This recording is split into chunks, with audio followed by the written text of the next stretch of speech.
Hello, hello. It's Tina from the Painted Witch Art Studio, and I am popping in to do a journal flip through because I have a new art journal and it is now listed in my website.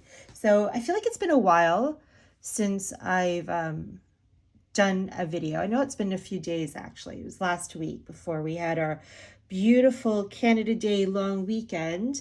But I have been busy behind the scenes here. I've been working on this art journal and another one that I'm actually going to show you as well, just to kind of give a sneak peek. But this one here is done, and like I said, it's now up in my website. So I'm going to dive right in, share with you the all the lovely little things about this art journal, and then I'll give you the sneak peek with the other one and just kind of do a little bit of chit chat on other things that I've been working on. It's not going to take too long, but yeah, there's just been some little updates here going on in the studio that I wanted to share. And yeah, so let's just dive right in. Oh, and today is Thursday. It's the 4th of July. So for anyone who's from America, the good old United States, that are my followers, happy 4th of July to you. I hope you have a fantastic day with friends and family, or even if it's just chilling out at home, doing whatever it is you want to do that makes you happy. And hopefully you're finding some time to be creative as well. Okay, so let's just dive right in. So like I said, this is the newest art journal. I love it. It's got a lot of fabric collage and little doodle flower drawing that I painted and put on here as well. It's just collaged on. Some fun little fabric here that I picked up over the weekend that I wanted to incorporate into this. Some fun yarns and threads and stuff that I dyed. The back of it is like this. Lots of color. I love it. It's nice and fat. Lots of papers. This is a wooden button that I've painted. So the dyed fabric that I did is just wrapped around it as a closure. It's got a hand-painted clothespin. I like to add those sometimes to my journals. And let's talk about the embellishments, the bling. Gotta have some journal bling. So I added 2 tassels here. We got this beautiful yellow and this beautiful orange one. I've got a little bit of shadow happening here on my table. I don't like that. I used to have 3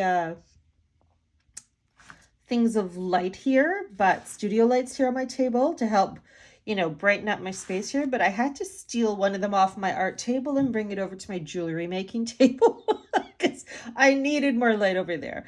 Bottom line is I need to get some more studio lights. But anyway, I think that's better.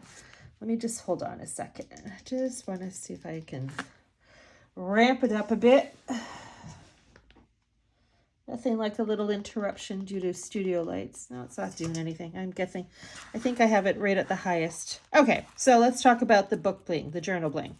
So I have, like I said, the tassels are on here, some beautiful beads. Some of them I just got. So this is a newbie here to my collection of beads. I love it. Shades of blue, some looks like white scribble lines going through it. I call them scribble lines. A little kitty cat charm here. This other ceramic bead here, this beautiful little butterfly. Can you see that? The lighting again. There we go. So all that's on here. And then we got this little charm here as well. So hopefully that is being seen. I really don't like the fact that it's not. I wish I could make this more. And you're thinking, Tina, just leave it alone. We can see it just fine. I'm just going to move this. Okay. It's not as nice because now you can see the legs of my lighting. But there we go. See? Sorry, you got to see it. I wanted you to see it.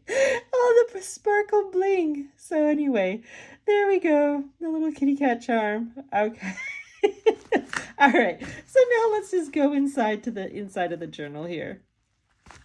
So like I said, it just unwraps from the button. Opening her up, there's a little tiny pocket here. that I added on the front cover, and it's just got a couple little scraps here. I put that more as a, so you know that that's a pocket. So you can definitely add your own little thing. It's not a deep pocket, but it is a pocket. And then there's lots of sewing, loose threads I've done, lots of sewing detail around the perimeter of the journal. I think I did it all the way around. Yes, I did. So there's sewing detail all the way around the whole perimeter of the journal. Okay, so here we go. I was at some thrift store hopping over the weekend as well. So I got my hands on some old postcards that were from, I don't know, wherever they were from, long time ago. So I took advantage of that and I grabbed a few. I didn't grab that many, but I grabbed a few what I could. So I cut this one in half just to put here. I love the writing on it. The old Canada stamp. This is an envelope pocket here, so you got some little bits you can put in there. Again, this is tucked in here mostly for so you know that it's a pocket. My daughter was watching me do this, and she wanted to add some stamps in there, so we did some stamping.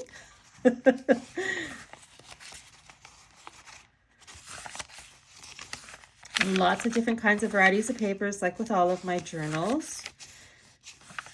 This is from an old shorthand book, some faux rice paper, old ledger paper piece right here, old pattern paper, collage paper. I love the colors and the pattern on that. Some of my own collage papers that I made, old pattern paper. There's the other half of that postcard that I cut. So that's just paper clipped in there. Paper clip, I added one of those little fun tassels. I love these tassels. They're so cute. Some texture here. Another one of those collage papers I did. Old book pages. There's some more of that ledger paper. Cute little doggy stamp my daughter added. Some graph paper. Lots of splatters, grungy. So if you've been following me for a while and you know my journals, I like to do splatters and make it all grungy. I use different kinds of papers from different sources. There's a paper bag pocket for you to tuck things into as well. This lovely couple here is a Tim Holtz die cut. So that's old ledger paper.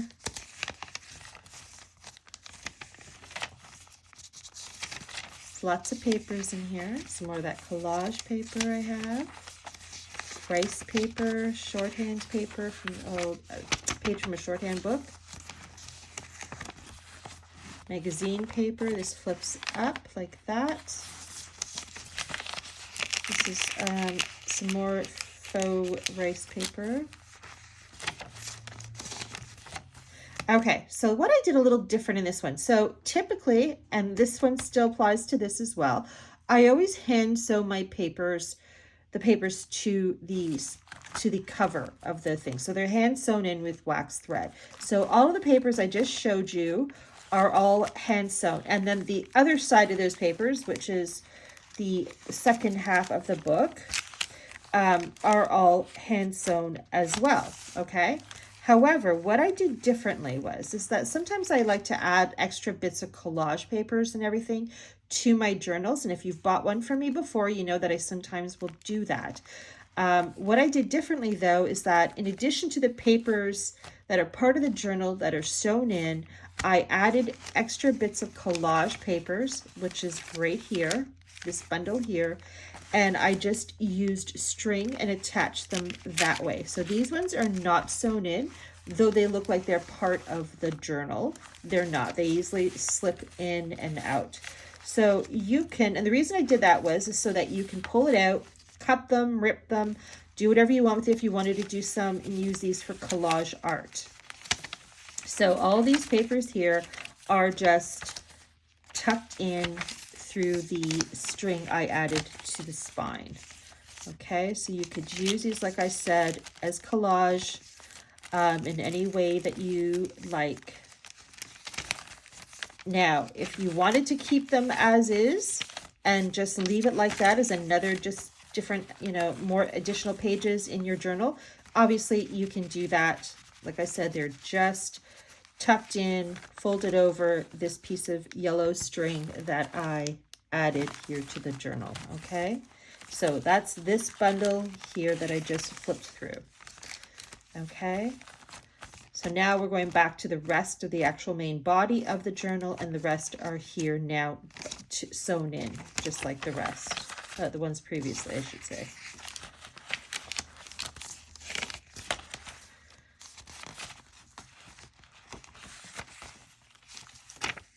That one I just tucked in.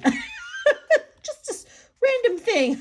I'm going to leave it there. If I wanted to be in there, okay, let's just leave you there then. I'm not going to argue with it. A little quick sketch drawing with charcoal I did. I did it like really loose, messy, grungy. That flips up.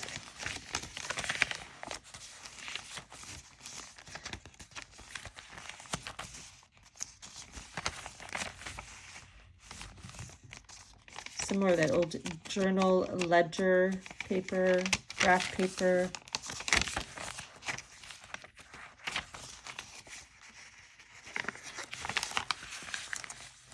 This flips up.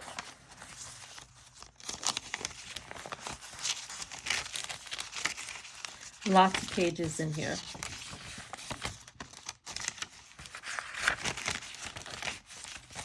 Faux race paper.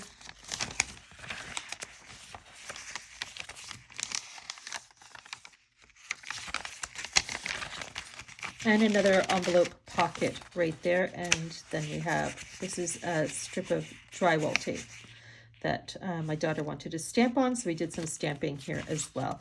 And there you go, and that's the end of that journal. So like I said, this is available on my website at thepaintedwitchstudio.com. So you can head on over there. It'll show the dimensions of the journal, the number of pages in the journal, all that good stuff, and that's where you can purchase it. And speaking of purchasing, I just wanted to add a little side note to anything that I make and sell, because I've had 2 instances where I've had people reach out to me. 99.9% sure it was, in fact, I'm 100% sure it was scams, but I'm just going to say it now just so everybody understands and knows, because unfortunately, this is the realities of online business. There are scammers out there. There are scammers that try to get to me as a business owner, and there's scammers that are trying to get to you, the customer.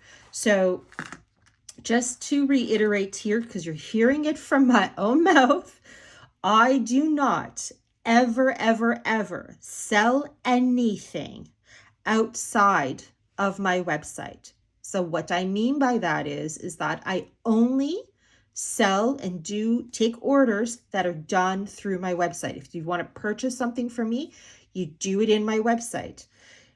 Payments are done through my website. I never receive your payment, credit card, whatever information. I do not receive anything like that. It's done through a third party through my website, all nice and secured. That's to protect myself. That's to protect you, so that neither one of us get scammed by somebody. Okay, so all orders, purchases, whatever, are always done through my website. I never offer anything to sell outside of my website. So I will not say, hey, you can order this if you want to pay less and not pay full price. You can pay, send me some cash, wire it to me, and I will give you a discount if you just do it outside of my website. I will never say that. It will always, always, always be done through my website. I pay a monthly fee for my website, and it is not a cheap monthly fee. So I pay it for a reason. I pay it so you and I can be safe during, the transaction that you and I share together through the shopping and ordering process.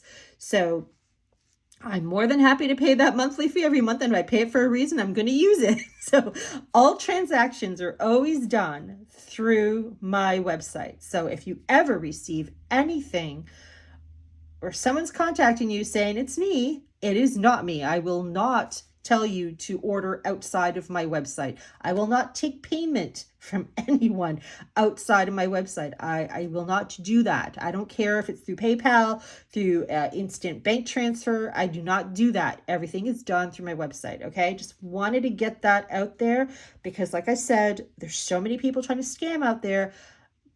But when you know it's the paintedwitchstudio.com, that's me. That's legit. Always done everything on my website. Okay. So just wanted to make sure I reiterate that because we have to look out for each other, everybody. We have to look out for each other as business owners, as customers, you know, shoppers. I'm a shopper too online. We have to look out for each other. Okay. So anyway, this one, like I said, on my website, paintedwitchstudio.com. You just click on the shop link at the top, go to where it says art journals, and you will see this right there. Okay, now let's talk about updates. So I wasn't intending to start another journal this week, but I did, beyond that one I just showed you. Now, did you just love my sweater? It's all nice and I had this one for years. But I started doing another journal. I was just playing around, and before I knew it, it was turning into a journal cover. So I'm going to share a peek of it.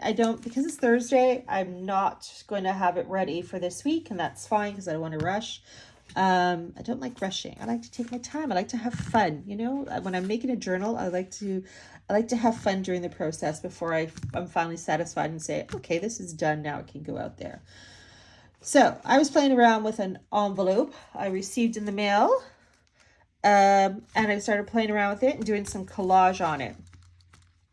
I was doing some collage with one of the postcards that I had purchased, and some collage papers I had made and all that sort of thing. I was just playing around with it, and I thought it was going to be like a page or something inside of an art journal.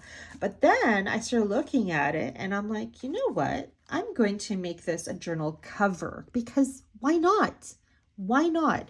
So this is the peek at a journal cover. It is made from an envelope. So it's got I left it open here at the top so you can tuck something in here if you wanted to add extra detail or something here through the window. Excuse me. So I'm going to leave that as is. But then you flip over, and then we have the other part of the postcard, some book collage. This is some underpaper that I had, had on my table for the longest time, much like this, but it got all messed up and paint and all that sort of fun stuff. So I added it here just to make the envelope a bit more sturdy and add more bulk to it, so that it could be used as a journal cover. I'm going to leave this because I think it's fun. But if you end up buying this one from me, you could easily tuck it down, fold it down. You could glue that down if you want. But I'm going to leave it like this just because I like the way it adds that different element. But again, if you are the person who ends up buying this, if you're the lucky person who buys it when it's done, that'll be something that's up to you if you wanted to fold it down, glue it down, or rip it off. It's up to you. But I'm going to leave it there. So this is in the works, and like I said, this will be done next week. So this is going to be the front, and this is the back, and that's the inside. Lots of loose threads and everything like that. And I just started actually putting together some of the papers that are going to go inside. And I think what I'm going to do is, actually, I'm not going to say any more. I'm saying too much, and this was supposed to be just a sneak peek. So I'm just leaving it at that. Okay. So anyway, stay tuned. This is coming. Still working on the cover, starting to put together the papers that are going to go inside, and there you go. So that's something. This is going to be literally the definition of a junk journal. Okay, I don't usually use that term because I don't like to describe my journals as junky or they're junk. And I understand the term and the meaning behind it when others use it, and I get that, and to each their own. But I just don't know. There's something about the word junk. I don't like attaching it to my journal. So I just call them art journals because that's what they are to me. They're art journals, not junk journals. But This one, I have no problem calling it a junk journal because I'm literally using junk mail to make the cover. So I'm happy and comfortable with using that term for this one. So the definition of a junk journal is this. Okay, anyway. And then I also have some jewelry. That was the other update. I've added a charm, a bag charm to my website. Go on over there and check it out. I'm putting my bag charms and my jewelry all together in my website under the category of artisan jewelry. So I love making jewelry. I've been making jewelry for years. And I pulled out all my, well, I had my beads out anyway, let's face it, because I like to use beads and I was adding them to my journals anyway. But I pulled out all my other jewelry making supplies that were tucked away here on a shelf, and I just had that, urge to make some jewelry again. So I'm doing that and heading back into that. So you can go check that out under artisan jewelry. I've got a few pairs of earrings on there. And I'm actually working on another pair right now that I'm so excited to share. Just to make sure too, I feel like I need to say this, even though maybe it didn't even cross your mind. This area here, let me just move this. Just see how messy, oh look, there's another paper. Okay, so this is messy. This is another under paper here. This is messy. This is my painting table. It's okay to be messy here. I don't care about the splatters and the paint and all that stuff. This is where I make my journals. This is where I paint. I do not make my jewelry here, so just wanted to reiterate that. So if I'm ever showing you a piece of jewelry here, it's not because I've made it here. That's gross and disgusting to me to make it here, because this has got lots of dirt and stuff, and jewelry, especially earrings and stuff, no, it doesn't. Clean surface. That's over at my jewelry table. That is a much more clean surface table. Paint does not go there. Paint is done here. So if I ever show you a piece of jewelry here, it's only because my camera and tripod are all mounted here. The tripod I use is mounted to my table, and it's a hassle to, remove it and move it to another table. So I'm not doing that. So just because I show you jewelry here does not mean I made it here. Because if I saw somebody, honestly, showing jewelry that they made, and this is the backdrop I saw and everything, I'd be like, oh, I don't want to put something through a hole in my ear that's been on this surface. So that's what I would feel. So in case it's out, somebody thought that or wondered about that, no, I have a different workstation where I make jewelry, and that is separate from this. Okay, so I just wanted to say that, because again, I haven't had anybody say anything to me, obviously, but I would wonder about that. And it popped in my head actually the other day last week when I was showing some of my earrings in a video here, and I was obviously doing the filming here. This is also my filming area. So yeah, and I thought, oh, I hope they don't think I made it here, because this is grungy, like I said, perfect for journal making, but not for jewelry. So anyway, I'm rambling. I'm talking too much. Probably didn't need to say that, but I wanted to say it because, yeah, I would want to know. I would want to know. All right, so I'm going to end it here. Thank you so much for joining me in the studio today. It's Thursday. I will try to do a video tomorrow where I'm just playing and having fun in my own journal, because I feel like I haven't done that in a while, and I don't want all my videos to just be about stuff I make and sell and stuff like that, though that is obviously a thing I do, and I have to do that because, a girl needs to get money. We all need money. So yeah, got it. It's that necessary thing I have to do. But again, like I said, I want to also have some fun in my journal. So anyway, like I said, happy 4th of July, everybody who's celebrating today. I don't know if that gives you a long weekend. Like, do you guys get tomorrow off too? That'd be really good, right? Because then you got like that super long weekend. But yeah, And if you're not celebrating the 4th of July because you're in Canada or somewhere else in the world, have a fantastic day. It's Thursday. It's almost the weekend, so that's something to celebrate too. Take care, everybody.